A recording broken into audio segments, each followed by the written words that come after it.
دعا کیا کرو اللہ تعالیٰ تمہیں قبول فرماتا ہے۔ اور کہ نبی کریم علیہ السلام جو اللہ کی ذات کے بعد سب سے افضل اعلیٰ ہے، نبی کریم علیہ السلام نے حضرت عمر فاروق رضی اللہ تعالیٰ عنہ کو جب رخصت فرمایا مکہ مکرمہ کی طرف، آپ نے فرمایا کہ عمر جب تم مکہ پر پہنچ جاؤ کعبہ پر پہنچو تو فرمایا اپنے بھائی محمد کے لیے سبحان اللہ۔ حالانکہ نبی کریم علیہ السلام کو ہماری دعاؤں کی ضرورت ہی نہیں ہے، جن کے صدقے اللہ نے پوری کائنات کو بنایا ہے، یہ ساری رونقیں ان کے لیے سجائی گئی ہیں، وہ ہماری دعاؤں کے محتاج نہیں ہیں۔ لیکن مصطفیٰ کریم علیہ السلام نے یہ ایسا پیغام دیا اپنی امت کو اور تبلیغ فرمائی تاکہ یہ میری سنت بن گئے اور میرے غلام ایک دوسرے سے دعائیں کراتے رہے۔ دعا کرانی چاہیے، بلکہ نبی پاک اسلام نے فرمایا کہ ایک مسلمان کو دوسرے مسلمان کے لیے دعا کرے اور دعا کے لیے کہنا بھی چاہیے۔ یہ طریقہ ہمارا ہی نہیں ہے، اللہ کے نبیوں کا بھی ہے، فرشتوں کا بھی ہے۔ قرآن پاک پڑھیں، اللہ تعالیٰ صلی اللہ جلالہ قرآن پاک میں دیگر انبیاء کرام علیہ السلام کی دعاؤں کا ذکر فرمایا، اور وہاں پہ حضرت ابراہیم علیہ السلام کی ایک خاص دعا ہے جو ہم نماز میں بھی پڑھتے ہیں، اور نماز کی حالت میں وہ ہر نمازی یہ دعا کرتا ہے، ربنا اغفر لی ولوالدی وللمؤمنین یوم یقوم الحساب۔ یہ دعا ہر نمازی پڑھتا ہے نماز میں، اگرچہ اس کا ذہن اور اس کا خیال اس طرف نہیں ہوتا، اللہ کی بندگی میں ہے، نماز پڑھ رہا ہے، لیکن دعا اپنے والدین کے لیے کر رہا ہے، اپنے لیے کر رہا ہے، مسلمانوں کے لیے دعا کر رہا ہے۔ اللہ تعالیٰ نے دعا کو نماز کا حصہ بنا دیا ہے، نماز میں رکھ دی ہے، تو تم دعا کیا کرو، یہ دعائیں اللہ تعالیٰ قبول فرماتا ہے۔ اور وہ جو اخلاص کے ساتھ اپنے بھائی کے لیے بخشش کی دعا کرتا ہے، اللہ تعالیٰ اس دعا کو قبول فرماتا ہے۔ بلکہ پاک کے آج ماشاءاللہ یہ رجب کا مہینہ نبی پاک علیہ السلام کی معراج کا تذکرہ ہوتا ہے، اور حدیث معراج میں یہ تذکرہ ملتا ہے کہ نبی کریم علیہ السلام ارشاد فرماتے ہیں کہ جب میں پہلے آسمان پہ پہنچا تو میں نے فرشتوں کو دیکھا جو قیام میں کھڑے ہیں، اور فرمایا میں نے جبریل سے پوچھا اے جبریل کے فرشتے کیا کر رہے ہیں؟ قیام میں کھڑے ہیں۔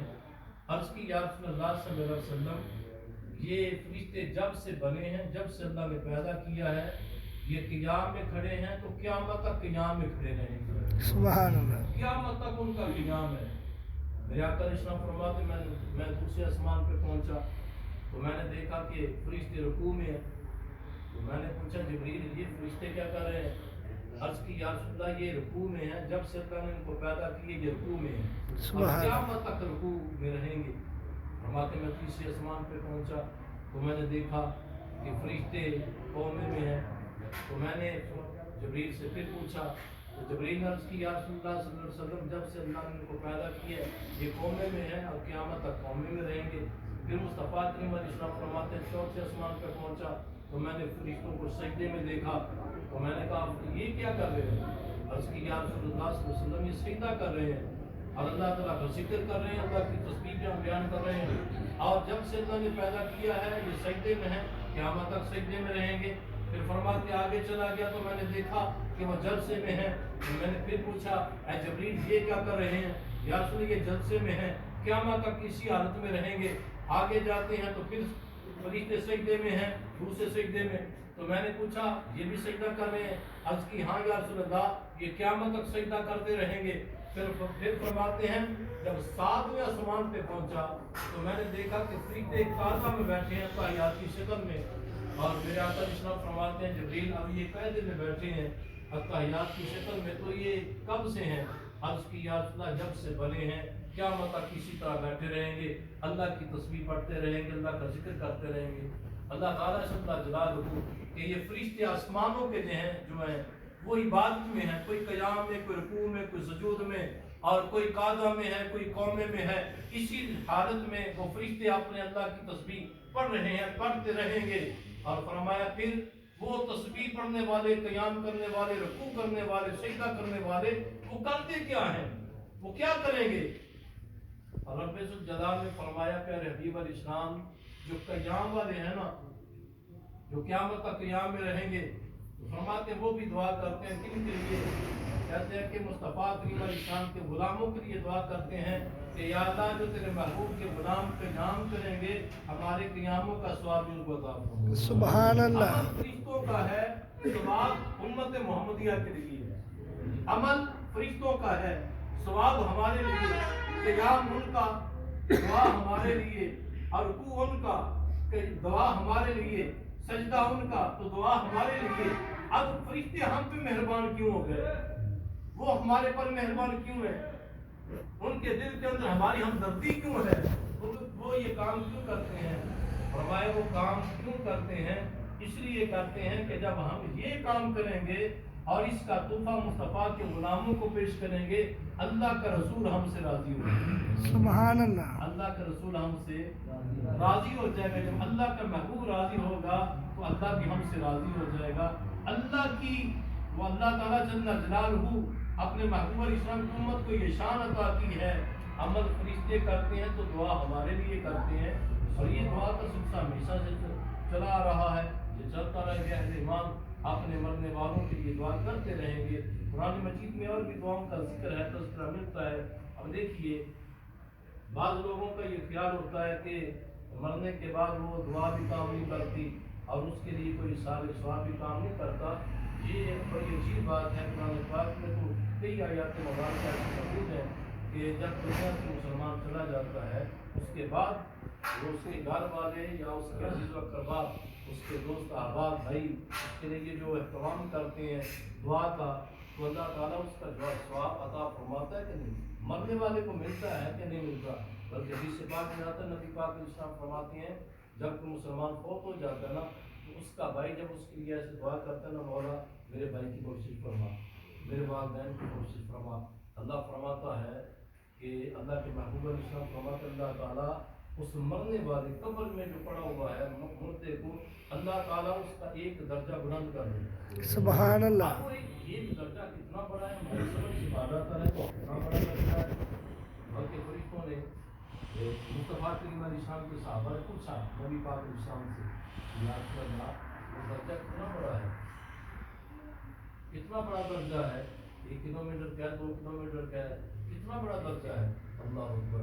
مصطفیٰ کریم علیہ السلام فرماتے ہیں ایک درجہ اتنا بڑا ہے جتنا زمین سے لے کر آسمان کی لمبی، اتنا ایک درجہ ہے۔ جب ایک مسلمان اپنے بھائی کے لیے دعا کرتا ہے اس کا اتنا درجہ بڑھ جاتا ہے، تو جس مسلمان کے لیے کئی دعائیں کی جائیں گی اللہ تعالیٰ ان کے کتنے درجے بڑھ جائے۔ اللہ تو رحیم اور کریم ہے۔ حدیث پاک میں آتا ہے کہ حضرت مولانا جلال الدین سیوطی رحمۃ اللہ علیہ آپ نے دور رسول کے مقدمہ میں حدیث پاک نقل کیا ہے۔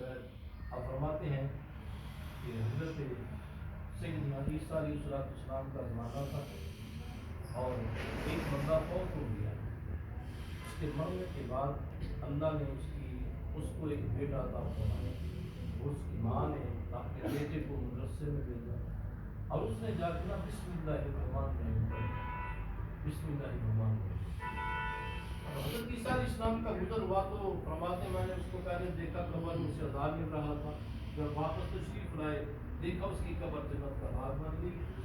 اب اتنا زیادہ کوئی دیر بھی نہیں لگی، تھوڑی دیر کے بعد واپس آتی ہے۔ پہلے منظر اور تھا، اب منظر اور ہے۔ پہلے وہ جہنم کا گڑھا تھی، اب جنت کا باغ ہے۔ کہتے میں نے اللہ کی بارگاہ میں اس کی مولا کی بات مجھے سمجھ میں نہیں آئی۔ تھوڑے سے وقت میں گیا تھا تو یہ قبر یہ جہنم کا گڑھا تھی، اب یہ جنت کا باغ کیسے بن گئی؟ رب ذوالجلال نے وہی فرمائی، اے میرے پیارے نبی عیسیٰ علیہ السلام یہ جہنمی تھا، یہ بڑا گناہگار تھا، سیاہکار تھا، اس کے اعمال ایسے تھے کہ اس کو عذاب ملتا۔ مولا اب ہوا کیا ہے؟ اب اس کی تقدیر بدل گئی، اس کی قبر جنت کا باغ کیسے بن گئی؟ رب ذوالجلال نے فرمایا اس کا بیٹا ہوگا۔ اب اس کی بیوی نے اپنے بیٹے کو ایک مدرسے میں بھیجا ہے، اس نے جا کے بسم اللہ الرحمن الرحیم پڑھی ہے، تو میں نے اس بسم اللہ الرحمن الرحیم پڑھنے کی برکت سے اس کی قبر کو جنت کا باغ بنا دیا۔ سبحان اللہ۔ اب اللہ تعالیٰ فرماتا ہے اس کا بیٹا زمین پہ مجھے رحمان اور رحیم کہے اور میں قبر میں اس کو عذاب دوں، مجھے شرم آتی ہے کہ میں رحمان اور رحیم ہوں، اس کا بیٹا میرا ذکر کرتا ہے، مجھے رحمان کہتا ہے، رحیم کہتا ہے، میں اس سے عذاب کیوں دوں؟ وہ بنی اسرائیل کا ایک امتی ہے، اس کے لیے بسم اللہ اتنا بڑا اہتمام کر دے، اس کی قبر کو جنت کا باغ بنا دے، تو جو محمد مصطفیٰ کا بنا سبحان اللہ نبیوں کے سردار کا غلام ہو، وہ دنیا سے چلا جائے اور اس کے لیے اشارے ثواب کیا جائے، قرآن پڑھا جائے، بسم اللہ شریف پڑھی جائے، تو اللہ تعالیٰ اس کی قبر کو جنت کا باغ کیوں نہیں بنا؟ سبحان اللہ اللہ کی بارگاہ سے امید تو رکھنی چاہیے نا کہ اللہ تعالیٰ ضرور کرم فرماتا ہے، مہربانی فرماتا ہے۔ باقی دیکھیے نا، وہ کہتے ہیں کہ بات یہ ہے کہ جو انسان کرتا ہے اس کے لیے وہی ہوتا ہے، جو کرتا ہے اس کے لیے وہی ہے۔ اللہ تعالیٰ کا قانون ہے نا، ایک ہوتا ہے عدل اور ایک ہوتا ہے فضل۔ عدل میں اور فضل میں بڑا فرق ہے۔ عدل یہ ہے، ایک بندے نے ایک دن مزدوری کی ہے، جب اس نے مزدوری کی تو جب ٹائم ختم ہو اسے مزدوری دی جائے، اس کا معاوضہ دیا جائے۔ یہ عدل ہے کہ جتنی طے کی تھی اتنی اس کو دی جائے۔ اگر اس نے کام کیا، اچھے طریقے سے کام کیا، مالک خوش ہو گیا، اس نے کہا کہ یار اس نے بہت اچھا کام کیا ہے، بڑی محنت سے کام کیا ہے۔ مزدوری تھی 500 روپیہ، اس نے دیتے ہوئے اس نے 700 روپے دے دیا۔ وہ کہتا ہے یار 500 روپے مزدوری تھی تو آپ نے 700 روپیہ دیا ہے۔ وہ کہتا ہے یار میں خوش ہو گیا، میں خوش ہو کے تھی 500، عدل یہ تھا کہ 500 روپیہ دیا جائے لیکن میں نے 700 دیا ہے، میں خوش ہو گیا ہوں۔ اللہ فرماتا ہے ایک عدل ہوتا ہے، ایک فضل ہوتا ہے۔ فرمایا عدل یہ ہے کہ ایک بندہ ایک نیکی کرے اسے اتنا ثواب دیا جائے، لیکن میرا فضل یہ ہے بندہ ایک نیکی کرتا ہے میں 10 کا ثواب عطا فرماتا ہوں۔ سبحان اللہ اللہ کی بارگاہ میں فضل سی مانگنا چاہیے نا، فضل کا سوال کرنا چاہیے۔ عدل کریں تو تھر تھر کمبل کچھ نہ شانہ والے، فضل کریں تو ہم سے دامن نہ بھر کے اللہ کی بارگاہ سے فضل مانگنا چاہیے، فضل کا سوال کرنا چاہیے۔ تو ہم تو فضل والے ہیں بھائی، عدل تو بہت جس نے عدل مانگا وہ بھی بہت مشکل کام ہے۔ عدل کریں تو تھر تھر کمبل کچھ نہ شانہ والے، فضل کریں تو ہم سے دامن نہ بھر کے اللہ کی بارگاہ میں جب بھی سوال کرے اس کے فضل کا کیا جائے، اس کی رحمت کا کیا جائے۔ اس لیے اللہ تعالیٰ بڑی رحمت والا ہے اور بڑے فضل والا ہے۔ جب اس سے فضل مانگیں گے، رحمت مانگیں گے تو ضرور اللہ تعالیٰ عطا فرمائے گا۔ اللہ تعالیٰ سے اللہ کی بارگاہ میں دعا ہے رب ذوالجلال ہمیں نیک عمل کرنے کی توفیق عطا فرمائے اور اپنے فضل سے اپنی رحمت سے ہمیں مالا مال فرمائے۔ اور آخری بات